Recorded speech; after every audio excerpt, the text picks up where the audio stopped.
At dahil painit na, ayan tignan nyo bulaklak yan ang daming bulaklak nito.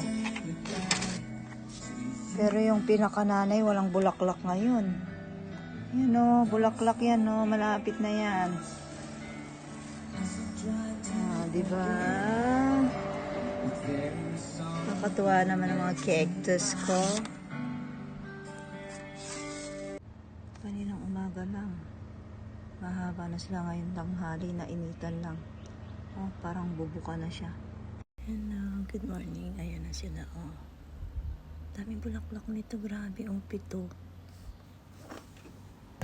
Di ba? Kakatuwa. Ayan pa sila. Pinakananay nasa baba. Kawaii. Habang inaayos ko yung mga cactus ko, ayan, dami ng bulaklak diba? Dami ng bulaklak. Doon ay kaya kong ipunin lahat ng bituin. Doon ay kaya kong igapos ihip ng hangin. Doon ay kaya kong... Good morning! Update sa aking mga beautiful babies.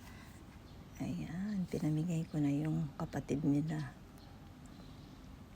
Diba? Ang ganda niya, grabe. Nakakatuwa.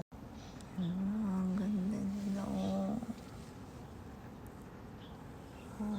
dahil buka na sila.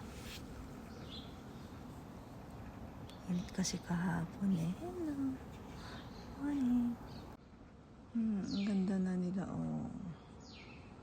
Bumuka na agad yan pare.